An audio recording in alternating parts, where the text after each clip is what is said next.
सब्बपापस्स अकरणं कुशलस्स उपसम्पदा सचित्त पर्योदपनम् एतं बुद्धानं शासनम्।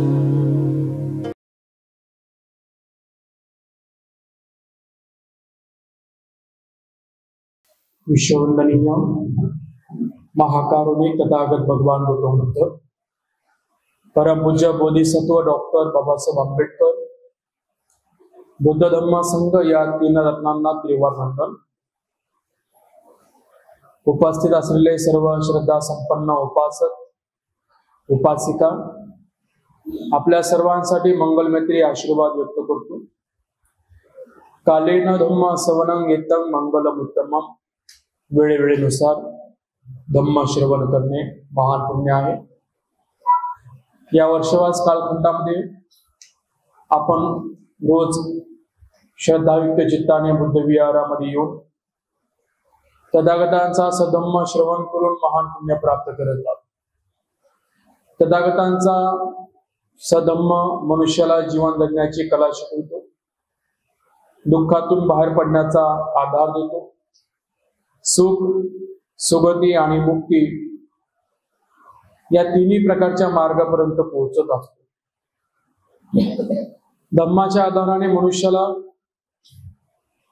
तीन गोष्टी प्राप्त होतात, सुख सुगती आणि मुक्ती। हे तिन्ही शब्द वेगवेगळे आहेत। संसारामधल्या इच्छा आकांक्षा पूर्ण होणे हे सुखाच्या कॅटेगरीमध्ये येतं, पण संसारामध्ये खूप पुण्यधर्म त्यांनी जमा केलेला आहे आणि त्या पुण्यधर्माने संसारातल्या लोकांपेक्षा त्याचं जीवन खूप श्रेष्ठ आहे। साधारण लोकांपेक्षा लाखो मधून एखाद्या व्यक्तीला तसं जीवन जगायला मिळतं, करोडो मधून एखाद्या व्यक्तीला तसं जीवन जगायला मिळतं की त्याच्या आयुष्यामध्ये दुःख खूप कमी प्रमाणात असतं, खूप कमी प्रमाणात। बाकीच्या लोकांच्या पण आयुष्यामध्ये सुख आहे दुःख आहे या दोन्ही गोष्टी असतात, पण एखादा सत्व असा आहे या जगामध्ये की त्याच्या आयुष्यात दुःख येतं पण खूप कमी प्रमाणामध्ये। ते दुःख असून नसल्यासारखं, पण ते दुःख येण्यासाठी त्याच्या आयुष्यामध्ये खूप कालावधी लागतो। कोणतं दुःख त्याच्या आयुष्यामध्ये येतं? एखादा त्याच्या आयुष्यामध्ये जे काही त्याचे प्रिय व्यक्ती असेल त्याचा मृत्यू, आणि हा घटना त्याच्या आयुष्यामध्ये खूप दुर्लभ असतात। आणि या कॅटेगरीमध्ये जो व्यक्ती असतो ना तो खूप पुण्यवान असतो की त्याच्या वाटेला दुःख ते येतं, पण म्हातारपणाचं, आजारपणाचं, मृत्यूचं जे नैसर्गिक दुःख आहे तेच त्याच्या वाटेला येतं। कर्माचं दुःख त्याच्या वाटेला जास्त त्याला भोगायला मिळतच नाही। आणि असा व्यक्ती मनाने आणि शरीराने पूर्णपणे निरोगी असतो। तो व्यक्ती असतो सुगतीला प्राप्त झालेला। सुगती या लोकांमध्ये पण भोगल्या जाते आणि संसार पूर्ण केल्यानंतर पुढील जीवनामध्ये सुद्धा ती प्राप्त होते। म्हणून सुख वेगळं आहे, सुगती वेगळी आहे। सुखी व्हायचं असेल तर इंद्रियाला संतुष्ट करा, काही वेळेचा आनंद तुम्हाला मिळेल, काही तासापुरता आनंद मिळेल, एका दिवसापुरता आनंद मिळेल। म्हणून या डोळ्याला कसं संतुष्ट करता येईल?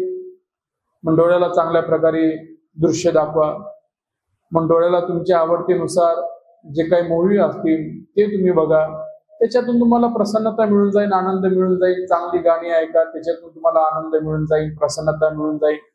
चांगले आवडीचे जे काही पदार्थ आहेत, पंचपक्वान आहेत ते खा, त्याने तुम्हाला प्रसन्नता निर्माण होऊन जाईल। मग जे हे इंद्रिय आहेत, या इंद्रियाला जर आपण त्यांच्या मनासारख्या गोष्टी दिल्या तर प्रसन्नता आपल्याला लगेच मिळून जाते, त्याला तर सुख म्हणतात आणि त्या सुखाला आपण रोज भोगत आहोत।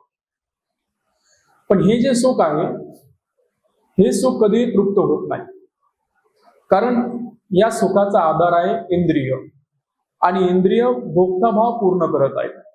आणि भोक्ताभाव पूर्ण करणे म्हणजे तृष्णा, त्याला म्हणतात तृष्णा। तृष्णा म्हणजे तण्णा। त्याचा अर्थच आहे की अशी तहान किती कधीही मनुष्य पूर्ण करू शकत नाही। आपण रोज पाणी पितो, झाले का आपली तहान कधी पूर्ण? किंवा असा विचार करू शकतो का आज पाणी पिऊन घेते, जेवढं पिता येईल तेवढं, उद्यापासून पाणी पिण्याची गरजच पडणार नाही, अशी काही तयारी करू शकतो का आपण? म्हणून पाणी रोज लागतं, अन्न रोज लागतं, कारण या निसर्गाच्या ज्या कमजोरी आहेत, निसर्गाची कमजोरी, शरीर दिलं निसर्गाने, त्या शरीरामध्ये दोष दिलेले आहेत, म्हणून रोज पाणी पाहिजे, रोज अन्न पाहिजे.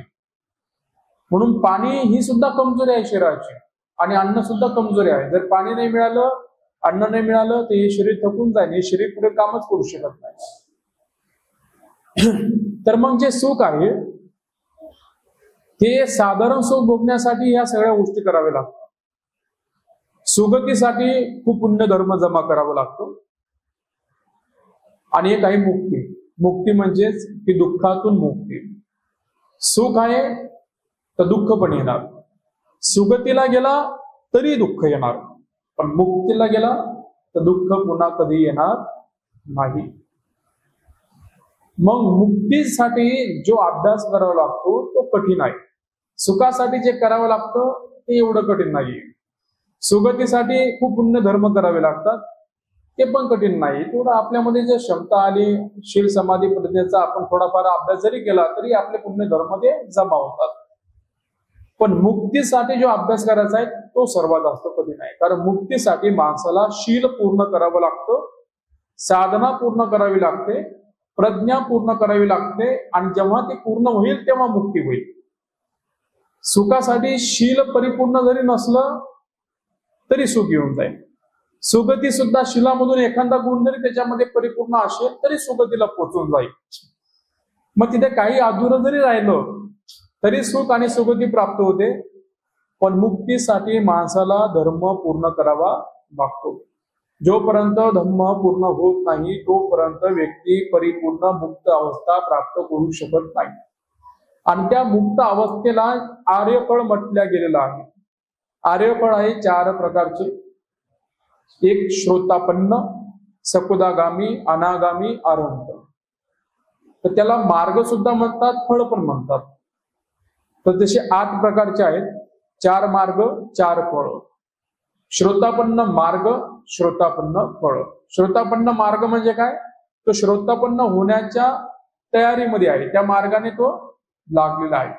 श्रोतापन्न फळ म्हणजे काय? त्याचा तो प्रवास पूर्ण झाला, त्याने श्रोतापन्न अवस्था प्राप्त केली आहे. सकुदागामी मार्ग, सकुदागामी फळ. अनागामी मार्ग, अनागामी फळ. अरहंत मार्ग, अरहंत फळ. म्हणजे 4 मार्ग, 4 फळ. हे फळ आहे. म्हणजे ही उपमा आहे. फळ म्हणजे असं फळ नाही की जे आपण ते समजतो. तरी आध्यात्मिक क्षेत्रामध्ये जे मिळणारं जे काही पुण्याचं स्त्रोताचं ते चिन्ह आहे त्याला आपण फळ म्हणतो. तर एकदा तुम्हाला आर्यफळ जर प्राप्त झालं तर 100% गॅरंटी आहे की तुम्ही आता दुःखी जीवन जगू शकत नाही. दुर्गतीचा रस्ता बंद झाला आणि तुमच्या वाटेला जे दुःख येईल ते आलं बी तरी ते तुम्हाला जास्त त्रास देऊ शकणार नाही, कारण तुम्ही सुरक्षित झाला. आणि म्हणून आर्यफळामध्ये जोपर्यंत प्रवेश नाही तोपर्यंत प्रत्येक सत्व त्याच्या आयुष्याला धोका आहे. एक कर्माचा आहे आणि एक निसर्गाचा आहे. निसर्गाचं कर्माच्या नुसार सुद्धा माणसाला दुःख भोगावं लागतं आणि आपल्या कर्मानुसार सुद्धा आपल्याला दुःख भोगावं लागतं. आणि आपले जे कर्म आहे त्या कर्माचा राजा आहे मार. अकुशल कर्माचा राजा मार आहे. बहुतेक वेळा या मार शब्दाला व्यवस्थितपणे समजून घेता येत नाही, त्याचे वेगवेगळे अर्थ आहेत. काही ठिकाणी म्हणतात मार हा दृश्य रूपामध्ये मनुष्याच्या रूपाने सुद्धा प्रगट होतो, आणि काही ठिकाणी म्हणतात की मार हे फक्त विचारांचा प्रभाव आहे, निगेटिव्ह एनर्जी, म्हणजे निगेटिव्ह विचार जे आहेत त्याचा एक तो प्रभाव आहे. अशा प्रकारे सुद्धा म्हणजे या दोन्ही प्रकारे मार सांगितला जातो. पण असं म्हणतात की जेव्हा भगवान बुद्ध झाले तर बुद्धांपुढे मार प्रगट झाला होता, आणि त्या माराने भगवंताला विचारलं की तू बुद्ध झालास, तुला साक्षी कोण आहे? कोण आहे तुला साक्षी की तू बुद्ध झालास? तेव्हा भगवान बुद्धांनी त्या माराला सांगितलं की मला साक्षी ही पृथ्वी आहे, ही जागा आहे, हा बोधिवृक्ष आहे आणि ही भूमी आहे. या भूमीवरती बसलेलो आहोत ही भूमी साक्षी आहे की या भूमीला माहिती आहे आणि या बोधी वृक्षाला माहिती आहे की मी आज सम्यक संबुद्ध झालेलो आहोत. मी सर्व प्रकारचे बंधन मी नष्ट केलेले आहे. आणि त्या भूमीला स्पर्श केल्यामुळे त्याला आपण म्हणतो भूमिस्पर्श मुद्रा. भगवान बुद्धांच्या काही मूर्त्या आहेत ना, की त्या मूर्त्यांमध्ये आपण बघतो, फोटोमध्ये बघतो की भगवान बुद्धांनी एक हात असा भूमीला स्पर्श केलेला आहे. तर ती आहे भूमिस्पर्श मुद्रा. तर ते भूमीला स्पर्श का केला होता भगवान बुद्धांनी? कारण त्याची धारणा अशी आहे, ती कथा अशी आहे की भगवंताला माराने विचारलं होतं की तू बुद्ध झालास तर कोण आहे तुला साक्षीदार? तर मग भगवान बुद्धांनी त्याला सांगितलं की ही पृथ्वी मला साक्षीदार आहे, म्हणून त्याला भूमिस्पर्श मुद्रा सुद्धा म्हणतात. मग या उदाहरणावरून असं लक्षात येतं की कोणीतरी मार नावाचा एखादा सत्व संसारामध्ये आहे, म्हणूनच बुद्धांनी त्याला ते शब्द वापरले आहेत. मग आपण म्हणणार की आपल्याला तो मार का दिसत नाही? तर तो जो मार आहे तो प्रत्येकाच्या आयुष्यामध्ये वेगवेगळ्या पद्धतीने दिसून येतो. जसं की संसारामध्ये अनेक प्रकारचे लोक भेटतात आपल्याला, पण साधारण लोकांना राजे लोक येऊन थोडी भेटणार आहे. जी माणसाची पात्रता आहे त्या पात्रतेनुसार त्याला लोक भेटतात ना. आपली जी पात्रता आहे त्या पात्रतेनुसारच आपल्याशी मैत्री होते, आपल्याशी लोक नातं जोडतात. संसारामध्ये सगळ्या लोकांचे मित्र सारखे नाहीत, सगळ्या लोकांच्या ओळखी सारख्या नाहीत, सगळ्या लोकांकडे पद सारखं नाहीत. त्याच्या क्षमतेनुसार लोक त्याला भेटतात, लोक त्याला सन्मान करतात. तर हा निगेटिव्ह एनर्जीचा जो राजा आहे ना, हा मार हा फक्त आर्यफळ प्रवेश केलेल्या व्यक्ती पुढे तो प्रगट होऊ शकतो किंवा त्यांना छळण्यासाठी प्रगट होऊ शकतो, ज्यांनी आर्यफळामध्ये प्रवेश केलेला आहे. बाकीच्यांपुढे तो प्रगट होत नाही. का प्रगट होत नाही? कारण बाकीचे सर्व सत्व पुस्तक जन आहेत. जे आर्यफळामध्ये प्रवेश नाही करत ते साधारण लोक आहेत, ते पुस्तक जन आहेत. आणि त्यांना ताब्यामध्ये करण्यासाठी महाराजचे 3 सेनापतीच त्यांना बांधून ठेवतात. साधारण लोकांना कोणी बांधलेलं आहे? रागाला, द्वेषाला आणि मोहाला साधारण लोक बांधले गेलेले आहेत. हे महाराजचे 3 सेनापती आहेत. पण जेव्हा तो सेनापतीला मात करतो तेव्हा मार प्रगट होतो. मग तो दृश्य रूपामध्ये असू शकतो, कोणत्याही रूपामध्ये असू शकतो. पण आता आपल्या चित्तामध्ये कोण आहे? राग आहे ना, द्वेष आहे ना, मोह आहे ना, आणि त्याला आपण नष्ट केलेलं नाही, त्या नष्ट करण्याच्या प्रक्रियेमध्ये सुद्धा नाहीये. आणि म्हणून मार त्या लोकांपुढे कधी प्रगट होत नाही. ज्यांच्यामध्ये क्षमता आहे की जो व्यक्ती त्या माराच्या सेनापतीला नष्ट करण्यासाठी प्रयत्न करतो त्याच्यामध्ये ती शक्ती आहे, त्याच्या पुढे मार प्रगट होऊ शकतो. पण साधारण लोक तेवढे बलवान नसतात. आणि माराचे जे काही 10 प्रकारचे असे पुत्र म्हणून व्याख्या केलेले आहे, त्या बाकीच्या गोष्टींमध्ये साधारण लोक अटकले गेलेत आणि ते सर्व माराचे गुलाम असतात. आणि गुलामापुढे राजा कधीही नेहमी प्रगट होत नसतो. आपण संसारामध्ये जे लोक प्रपंचामध्ये अटकले आहेत, सांसारिक जीवनामध्ये अटकले आहेत, ते सर्व लोक माराचे कोण आहेत? गुलाम आहेत. आपलं चित्त सुद्धा माराचं गुलाम असू शकते. आपण बुद्धांच्या क्षेत्रामध्ये प्रवेश करण्यासाठी प्रयत्न करत आहोत. जे काही दान, श्रद्धा, शील, समाधी, प्रज्ञा हे जे काही पुण्य धर्म जमा करणं चालले, हे कशा करता तयार करणं चाललेले आहेत? आर्य फळामध्ये प्रवेश करण्यासाठी. आणि म्हणून आध्यात्मिक जीवनातला जर सगळ्यात मुख्य उद्देश जर कोणता असेल तर आर्य फळ प्राप्त करणं. सुख आणि सुगती इथपर्यंतच आपला प्रवास नाही. आपला प्रवास कुठला आहे? मुक्तीचा प्रवास आहे. आणि मुक्तीचा प्रवास फक्त एकच व्यक्ती समजावून सांगू शकतो संसारामध्ये, त्यांना म्हणतात सम्यक संबुद्ध. कारण मध्यम मार्गाशिवाय मुक्तीचा प्रवास पूर्ण होऊ शकत नाही. संसारामध्ये असे कितीतरी लोक आहेत की त्यांच्याकडे खूप पुण्य आहे, पण त्यांच्याकडे धर्म चुकीचा आलेला आहे. आणि धर्म चुकीचा आल्यामुळे ते पुण्य तर करतात पण मिथ्या दृष्टीमध्ये पडलेले आहेत. म्हणजे एखाद्या व्यक्तीकडे पाय तर आहेत, बलवान आहेत, पायामध्ये खूप ताकद आहे, पण चुकीच्या दिशेने चालत असेल तर प्रवास कसा पूर्ण होणार? म्हणून तुमच्याकडे पाय मजबूत पाहिजेत आणि चालण्याची दिशा सुद्धा योग्य पाहिजे. इतर लोकांकडे धर्म व्यवस्थित नसल्यामुळे, धर्म व्यवस्थित का नाहीये? कारण त्यांची जी धारणा आहे ती सुख आणि सुगती पुरतीच आहे, त्याच्या पलीकडचं नाहीये. आणि सुख पण माणसाला भवचक्रात अटकवतो, सुगतीला जाण्यासाठी सुद्धा भवचक्रामध्ये अटकवलं जातं. आणि भवचक्र हे कधीही समाप्त न होणारं चक्र आहे. मग मुक्तीचा मार्ग जो आहे तो फक्त भगवान बुद्ध समजून सांगतात. त्या मार्गाला फक्त मध्यम मार्गच म्हणतात. आणि मध्यम मार्ग माणसाकडे जर नसेल तर त्याच्याकडे पुण्य पण तयार होऊ शकतं त्याला काही शक्ती सुद्धा प्राप्त होऊ शकतात, पण तो दुःखातून परिपूर्ण मुक्त होऊ शकत नाही. भगवान बुद्धांच्या काळामध्ये असे कितीतरी संन्यासी होते की त्यांनी समाधीचा अभ्यास करून, समाधीचे सुद्धा वेगवेगळे अभ्यास असतात, त्याचा अभ्यास करून त्यांनी काही शक्ती प्राप्त केल्या होत्या, पण ते दुःखातून मुक्त झाले नाही. का? कारण त्यांच्याकडे बुद्धाचा धम्म नव्हता. एका ऋषीने 25 वर्ष तपश्चर्या केली, 25 वर्ष साधना केली आणि आध्यात्मिक क्षेत्रामधल्या काही शक्ती प्राप्त केल्या. आणि मग त्याला एक अशी शक्ती प्राप्त झाली की तो पाण्यावरती चालू लागला. आणि जी गोष्ट मनुष्य करू शकत नाही ती गोष्ट जर एखाद्या व्यक्तीने करून दाखवली तर माणसासाठी ती गोष्ट सर्वात आश्चर्यकारक असते. पाण्यावरती चालणं साधारण गोष्ट आहे का? कोण चालू शकतो का पाण्यावरती? आणि एखादा व्यक्ती जर पाण्यावरती चालत असेल तर साधारण लोकांसाठी तो चमत्कार आहे, आणि चमत्काराला नमस्कार करण्याची सांसारिक पद्धत आहे. मग याने 25 वर्ष तपश्चर्या केली, त्याच्यामध्ये त्याचे विकार थोडेफार दबल्या पण गेले, दुःखातून मुक्त तर झाला नाही, पण काही शक्ती त्याला प्राप्त झाल्या. आणि मग तो पाण्यावरती चालू लागला आणि त्याला असं वाटायला लागलं की मी जगातला सर्वश्रेष्ठ व्यक्ती आहे, कारण मला पाण्यावरती चालता येतं. मग त्याला मानणारे जे काही संन्यासी होते, त्याचे मित्र होते, ते बघायचे आणि मग ते पण त्याची स्तुती करायचे, म्हणायचे अरे जे कोणी नाही करू शकत ना ते तू करून दाखवत आहे, तू वीर आहे, तू श्रेष्ठ आहे, तुझ्या बरोबरीचा कोणीच नाही. आणि एकदा भगवान बुद्ध त्या व्यक्तीला भेटले आणि तो व्यक्ती भगवान बुद्धाकडे बघितल्यानंतर त्याने विचार केला की हे सुद्धा बुद्ध आहेत, यांचा सुद्धा भिक्खू संघ आहे, हे सुद्धा आचार्य आहेत, यांना सुद्धा अनेक प्रकारचे संन्यासी फॉलो करतात, त्यांच्या तत्वाला मानतात, पण हे बुद्ध माझ्यापेक्षा श्रेष्ठ नाहीये, मी पाण्यावर चालू शकतो, बुद्धांना थोडी पाण्यावरती चालता येणार आहे. आणि म्हणून त्याला अहंकार उत्पन्न झाला आणि मग तो बुद्धाला ज्ञान शिकवायला लागला.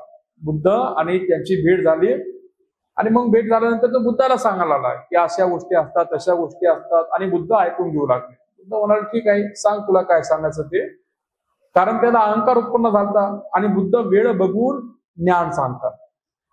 बुद्ध डायरेक्ट सांगत नाही, कधीच कुणाला डायरेक्ट सांगायला सुरुवात करत नाही. बुद्ध काय करतात, पहिलं जाणतात, परिचित्त ज्ञान, ह्याच्या चित्ताची काय अवस्था आहे, कोणती वेळ आहे, आणि त्या वेळेनुसार सांगतात. जर योग्य वेळ नसेल तर बुद्ध तिथून निघून जातात, पण त्याला काही प्रकारचं उत्तर देत नाही.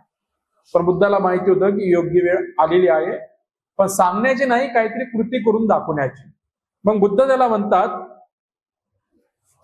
की तू एवढ्या तपश्चर्या केल्यानंतर काय प्राप्त केलं? तो म्हणतो मी तुम्हाला आता दाखवतो मी काय प्राप्त केलं. लगेच नदी होती आणि लगेच त्या नदीवरती पाण्यावरती चालून दाखवायला सुरुवात. आणि हे बघा मी तपश्चर्येमधून हे प्राप्त केलेलं आहे. आणि त्याला वाटलं की आता हे माझी स्तुती करतील. मग काय भगवंत म्हणाले बस एवढंच, अजून काय प्राप्त केलं? हा पहिला व्यक्ती होता त्याला म्हणणारा की बस एवढंच, अजून काय प्राप्त केलं?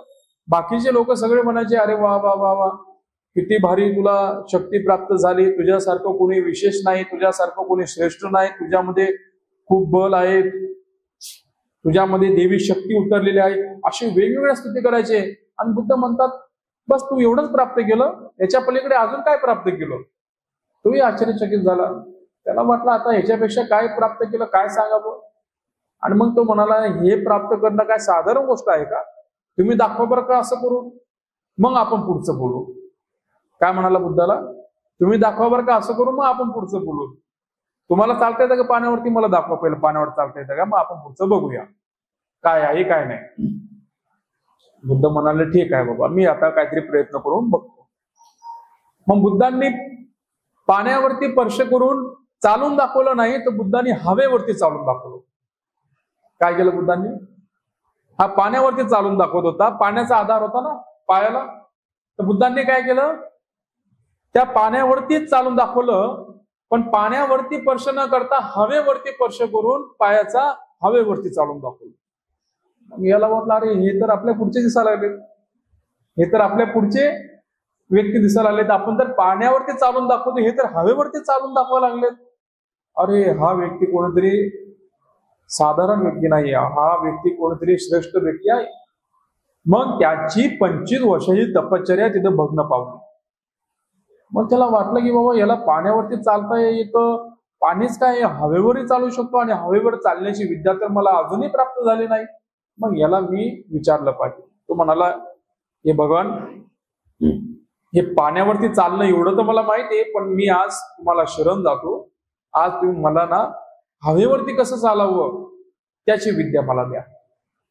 मग भगवान बुद्ध म्हणतात, आता याचा अहंकार नष्ट झालेला आहे, आता हा मला शरण आणला. आता तो नमला तिथे, पहिला नमला नव्हता, पहिला अहंकार दाखवू लागला बुद्धांना, बुद्धाशीच संवाद करू लागला, पण अहंकारातून संवाद होता. आता नम्रतेतून संवाद आहे, कारण आता बुद्धीला हे पटलं की माझ्यापेक्षा कोणतरी श्रेष्ठ व्यक्ती मला भेटलेला आहे. कारण बुद्धांनी प्रत्येकाला सारख्या प्रकारे धम्म सांगितलेला नाही, म्हणून ती बुद्धाची विशेषता होती की बुद्धापुढे कोणाला पण नमावं लागायचं, मनुष्याला पण नमावं लागायचं आणि देवता लोकांना सुद्धा नमावं लागायचं. कोणताही सत्व जाऊ द्या, मग तो सम्राट का असाना, तो सुद्धा बुद्धाकडे गेला की बुद्धाला शेवटी तिथे नमन करावं लागायचं. कारण बुद्धांमध्ये अभिज्ञा होत्या, काही शक्ती होत्या. बुद्धांनी प्रत्येक ठिकाणी एकसारखा प्रयोग केलेला नाही. जिथे शब्दांचा प्रयोग तिथे शब्दांमधून धम्म सांगितला आणि जिथे कृती दाखवून तर तिथे कृती दाखवूनच त्यांनी धम्म सांगण्याचा प्रयत्न केला. मग भगवान बुद्ध म्हणतात त्याला की मला सांग, तू पाण्यावरती चाललास, तुझं दुःख नष्ट होणार आहे का? झालं का तुझं दुःख नष्ट? म्हणाला, नाही, दुःख तर नष्ट नाही झालं, पण मी पाण्यावर चालतो एवढं तर आहे, पण दुःख नष्ट झालं नाही. मग तू काय करशील पाण्यावर चालून? असे किती वर्ष चालत बसला तरी दुःख तुझं नष्ट होणार आहे का? मग महत्वाचं काय, पाण्यावरती चालणं महत्वाचं आहे का दुःख नष्ट करणं महत्वाचं आहे? तो म्हणाला की बरोबर आहे, दुःख नष्ट करणंच महत्वाचं आहे, पाण्यावर चालणं तेवढं महत्वाचं नाहीये. कारण ती शक्ती जरी प्राप्त झाली तर माणूस कधी ना कधी मरणार तर आहेच ना, कधी ना कधी बिमारी तो उत्पन्न होणारच आहे ना, म्हातारपण येणारच आहे ना. समजा आपल्याला झाली शक्ती ती प्राप्त, तर काय करणार आहे आपण? पाण्यावरून चालून दाखवणार. किती वेळ चालून दाखवणार? अर्धा तास, 1 तास, का दिवसभर चालतच राहसान का?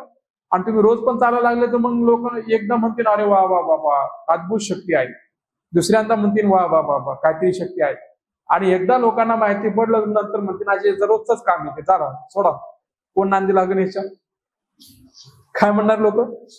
म्हणून चमत्काराला नमस्कार करण्यासाठी पण एकच क्षमता असते, आणि नमस्कार करता करता माणूस थकला म्हणजे हे काय विशेष नाही, हे नेहमीच आहे. आणि म्हणून माणसाला काय पाहिजे? दुःख मुक्तीचा मार्ग पाहिजे. पुढचा व्यक्ती किती चमत्कार करत असेल आणि आपल्या आयुष्यातलं दुःख नष्ट होत नसेल आणि माणसाला ती गोष्ट कळाली की माणूस तिथून उठून निघून जातो. कारण मनुष्य स्वार्थी आहे, आपण प्रत्येक जण कसे आहोत?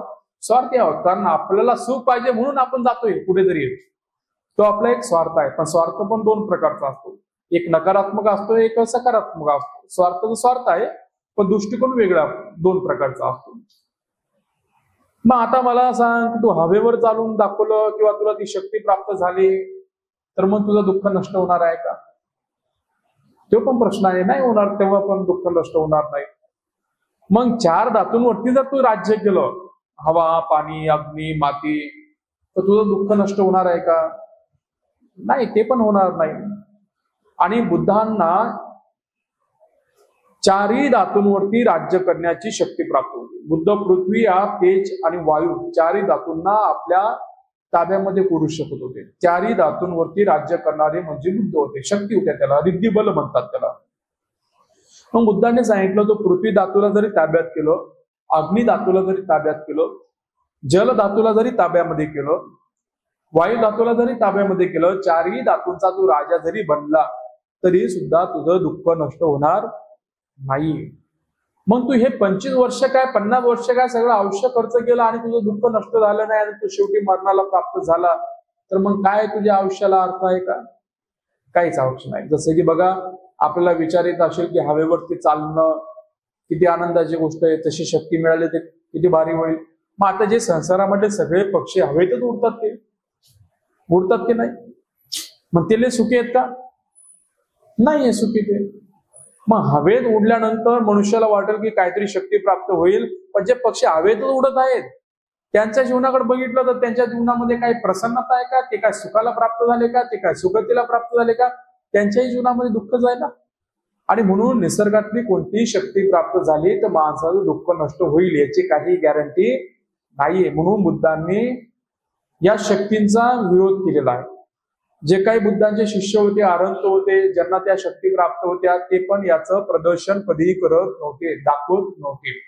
काही ठिकाणी दाखवण्याची पद्धत सुरू झाली होती, काही जण दाखवायचे, पण बुद्धांनी त्याच्यावरती बहिष्कार टाकला. बुद्धांनी निषेध केला आणि नियम दिला की भिक्षूंनो, जे आरंत भिक्षू होते, की तुमच्याकडे काही शक्ती जरी प्राप्त असेल तरी त्या साधारण लोकांपुढे आपण प्रकट करू नये.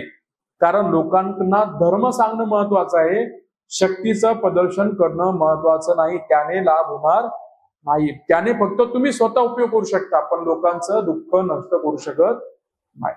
आज बघा, अनेक प्रकारच्या विद्या संसारामध्ये आहेत, अनेक प्रकारच्या विद्या आहेत. कोणती विद्या वाईट नसते, पण आपल्याला विद्या परिपूर्ण पाहिजे. कोणती विद्या वाईट आहे का? नाही. आता एक रेकीचा प्रकार आलेला आहे. भरपूर लोक रेकीच्या नांदी लागलेले आहेत. रेकी चांगली आहे, वाईट नाही, चांगली आहे. पण ते काय करतात? पॉझिटिव्ह एनर्जी घेतात आणि दुसऱ्याला पॉझिटिव्ह एनर्जी देतात. मग आता आपण कोणाच्या आधारावर बसलो? दुसऱ्या व्यक्तीच्या आधारावर बसलो ना. मग त्याने पॉझिटिव्ह एनर्जी घ्यायची ना आपल्याला द्यायची, त्याच्यापेक्षा डायरेक्ट पॉझिटिव्ह एनर्जीचं नातं आपल्याला जोडता आलं पाहिजे ना. मग ती पॉझिटिव्ह एनर्जी डायरेक्ट आपल्यालाच घेता आली पाहिजे. आणि मग एनर्जी आहे तरी काय? पॉझिटिव्ह एनर्जी म्हणजे काय परिणाम आहे, कशाचा परिणाम आहे? पॉझिटिव्ह एनर्जी जर उत्पन्न करायची असेल तर फक्त पुण्यधर्म करा आणि चित्ताला जेवढं हलकं करता येईल तेवढं करा. कोणत्याही बाकीच्या विद्येची काही गरज नाही. संसारात अशा कितीतरी विद्या उत्पन्न होतात आणि मग माणसाला असं वाटतं की ती शक्ती मला प्राप्त झाली, तसं मला काही प्राप्त झालं तर लय बरं होऊन जाईल, मी पण लोकांना बरं करेल, हे करेल, ते करेल. आणि म्हणून त्या गोष्टींची भाषा माणसाला कळत नाही आणि माणूस चमत्काराच्या भानगडीमध्ये पडतो. म्हणून त्या भानगडीत नाही पडलं पाहिजे. सगळ्यात पॉवरफुल जर विद्या जर असेल ना, एकच आहे, आनापान आणि विपश्यना. आनापान काय करते? शुद्धीवर आणते आणि विपश्यना काय करते? दुःखातून मुक्तीचा मार्ग दाखवून देते. एकदा माणूस शुद्धीवर आला की सत्य सापडेल आणि एकदा सत्य सापडलं त्या सत्याचा आधार बनवून तो जीवन जगेल. आणि शुद्धीवर येणे आणि सत्य सापडणे या दोन्ही गोष्टी माणसाला फक्त आनापान आणि विपश्यना. विपश्यना आणि आनापानाच्या व्यतिरिक्त बाकीच्या कोणत्याही कला तुम्ही शिकल्या तर काही वेळेपर्यंत तुम्हाला प्रसन्नता मिळेल, आनंदही मिळेल, पण तुमचं दुःख पूर्णपणे नष्ट होणार नाही. म्हणून बुद्धांच्या काळात असे कितीतरी ऋषी लोक होते की त्यांनी कठोर तपश्चर्या केली, काही ना काही प्राप्त केलं. पण जेव्हा बुद्ध त्यांना भेटले तेव्हा फक्त त्यांना एकच प्रश्न विचारायचे की तू दुःखातून मुक्त झाला का? आणि त्याचं उत्तर त्यांच्याकडं नसायचं. आणि मग बुद्ध सांगायचे की ते उत्तर मी शोधलेलं आहे. दुःखातून मुक्त कसं व्हायचं ते उत्तर बुद्धांनी शोधलेलं आहे. आणि मग बुद्ध त्याला समजून सांगायचे की बाबा धम्म कसा असतो, धम्म कसं कार्य करतो, धम्माचे कसे कर्मविपाक बनतात, धम्माच्या मार्गाने गेल्यानंतर माणसाला कसं सुख, सुगती आणि मुक्ती प्राप्त होते, या सगळ्या गोष्टी मग समजून सांगितल्या. आता पुढच्या व्यक्तीचे डोळे उघडायचे आणि तो म्हणायचा की बरोबर आहे, भगवंत हेच सत्य आहे आणि हे स्वीकारणं योग्य आहे आणि बाकी सगळ्या गोष्टी आजपासून मी सोडून देतो, आजपासून मी तुम्हाला शरण जात आहे. मी बुद्धाला, धम्माला, संघाला शरण जातो. मला तुमचा उपासक बनवून घ्या, उपासिका बनवून घ्या, भिक्षू भिक्षुनी बनवून घ्या. ते शरण जायचे आणि मध्यम मार्गाचं आचरण करून दुःखातून मुक्त व्हायचे. आणि म्हणून आपल्याला पण तोच प्रश्न उत्पन्न होतो की आपल्याला संसारामध्ये जगत असताना काय पाहिजे? सुख पाहिजे का सुगती पाहिजे का आध्यात्मिक काही शक्ती पाहिजे की मुक्ती पाहिजे? कशा करता आपण जीवन जगत आहोत या संदर्भामध्ये आपण 2-3 प्रवचनं सुद्धा ऐकलेली आहेत, समजून घेण्याचा आपण प्रयत्न केला आहे. पण आज जर आपल्याला जर प्रश्न जर मनातल्या मनात जर उत्पन्न करायचा असेल तर आपण तो प्रश्न उत्पन्न करा की आध्यात्मिक क्षेत्रामध्ये या सगळ्या गोष्टी माणसाला प्राप्त होतात, तर तुमच्या वाटेला नेमकं तुम्हाला काय आणायचं असेल? आणि जर तुम्हाला जर आशा असेल मुक्तीची तर समजून घ्या तुमचा दृष्टिकोन क्लिअर आहे. तुमच्यामध्ये काय सम्यक दृष्टी उत्पन्न झाली आहे. सम्यक दृष्टी उत्पन्न होणं साधारण गोष्ट नाहीये. आणि ज्याचा उद्देश आर्यफळामध्ये प्रवेश करणं नाहीये तो व्यक्ती सुद्धा मिथ्या दृष्टीमध्ये पडत असतो. आणि मिथ्या दृष्टीमध्ये पडलेला व्यक्ती जास्त दिवस आनंद सुख भोगू शकत नाही, कारण त्याचे पुण्यधर्म सुद्धा कधी ना कधी नष्ट होत असतात. आपले पुण्य पण नष्ट होत असतात. पुण्याचा पण एक कालावधी असतो, पापाचा पण एक कालावधी आहे, पाप कर्माचा एक कालावधी आहे, पुण्याचा पण कालावधी आहे, पुण्यकर्माचा सुद्धा कालावधी आहे. ती फळं आहेत. एखादं फळ खाल्ल्यानंतर ते फळ समाप्त होऊन जातं. तसं पुण्यधर्माचं फळ वाटेला आलं, पुण्य पण समाप्त होऊन जाईल, पाप सुद्धा समाप्त होऊन जाईल. पण त्या पुण्याचा उपयोग आपल्याला फक्त शील समाधी प्रज्ञेसाठी आपल्याला पूर्ण करायचा आहे. भगवान बुद्ध असे वेगवेगळ्या पद्धतीने त्या व्यक्तीला समजून सांगायचे आणि व्यक्ती तो मिथ्या दृष्टीमधून दुर्वचा. म्हणून भगवंताला म्हणतात सत्ता देव मनुष्यानं बुद्धो भगवान. सर्व सत्व मनुष्य या सर्वांचे शास्ता गुरु मार्गदर्शन करणारे, भटकलेल्या प्राण्याला रस्ता दाखवणारे, लोकांचे कल्याण मित्र बनणारे, हे सर्व गुण परिपूर्ण फक्त बुद्धामध्ये असतात. आणि म्हणून बुद्धाला एखादा व्यक्ती जर भेटला आणि त्याच्या जर श्रद्धा उत्पन्न झाली तर असं कधी होत नाही की तो दुर्गतीला जाईल. बुद्ध त्याला सुगतीचा रस्ता आणि मुक्तीचा रस्ता दाखवून देतात. म्हणून पुण्यवान लोक असतात ते की जे बुद्धाच्या काळात उत्पन्न होतात. अतिपुण्यवान लोक असतात की त्यांना भगवान बुद्धाच्या वाणी त्यांच्या कानावरती पडते.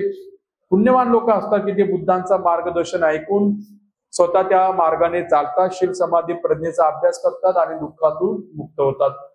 म्हणून आपण पण आपल्या आयुष्यामध्ये पुण्यधर्म करा आणि कोणत्याही प्रकारच्या शक्ती, कोणत्याही प्रकारच्या विद्या, कोणत्याही प्रकारच्या इतर गोष्टीच्या टाळा आणि डोक्यामध्ये एकच ठेवा की आपलं औषध फक्त आनापाने विपश्यना आहे. कठीण असेल पण भटकवणार नाही. फळ येईल पण उशीर लागेल, किती वेळ लागेल सांगता येणार नाही. पण हाच मध्यम मार्ग आहे. चक्षु उत्पन्न होणार, ज्ञान उत्पन्न होणार, विकारांचं उपशमन होणार, अभिज्ञा प्राप्त होणार, संबोधी प्राप्त होणार, निर्वाण प्राप्त होणार. हे सर्व काही प्राप्त होणार मध्यम मार्गाने. आणि त्या मध्यम मार्गाची परिपूर्ण भाषा जर कोणी करत असेल ते आहे आनापान आणि विपश्यना. म्हणून जास्तीत जास्त आनापान करा, विपश्यना करा. कठीण वाटेल वाटू द्या. कधी ना कधी आपला अभ्यास पूर्ण होईल आणि कधी ना कधी आपल्यामध्ये विकार गळून पडतील आणि कधी ना कधी पुण्यधर्म जागृत होईल आणि त्या पुण्यधर्माने कधी ना कधीतरी आपण आर्यफळामध्ये प्रवेश करू. पण रस्ता आपला फक्त बरोबर असला पाहिजे. आपण एक पाऊल टाकतोय म्हणजे एक पाऊल जवळ जातोय. प्रवास किती असेल आपल्या आपल्या कर्माचा भाग आहे. कोणाला 7 दिवस लागतात, कोणाला 7 वर्षे लागू शकतात, कोणाला 7 जन्मही लागू शकतात, तर कुणाला 7 कल्पही लागू शकतात. तर कुणाचा कालावधी किती आहे फक्त आपापल्या कर्माचा भाग. पण रस्ता हाच आहे, दुसरा रस्ता नाही. म्हणून बुद्ध धम्म संघावरती श्रद्धा ठेवा, धम्माच्या मार्गाने चाला. धम्म कधी तुम्हाला दुर्गतीला जाऊ देणार नाही, तुम्हाला दुर्गतीपासून वाचवेल. तुमच्या आयुष्यामध्ये सुगती आणि मुक्तीची भाषा तुम्हाला व्यवस्थितपणे समजून सांगेल आणि धम्माच्याच बळाने तुम्हाला आयु वर्ण सुख बल सर्व काही प्राप्त होईल. सुखही प्राप्त होईल, बलही निर्माण होईल, इच्छा आकांक्षाही निर्माण होईल. इहलोक आणि परलोक दोन्ही तुम्ही सुधारू शकता. हे सर्व बल फक्त आपल्याला धम्म देतो. तर अशा प्रकारे आज आपण काही गोष्टी समजून घेण्याचा प्रयत्न केला आहे की शक्ती महत्वाची आहे का मुक्ती महत्वाची आहे. या विषयाला पकडून काही गोष्टी आपण समजून घेण्याचा प्रयत्न केला. अपेक्षा करतो नक्की 2 गोष्टी कळाल्या असतील. इथेच पूर्ण विराम देतो. सर्वांसाठी मंगलमैत्री आशीर्वाद.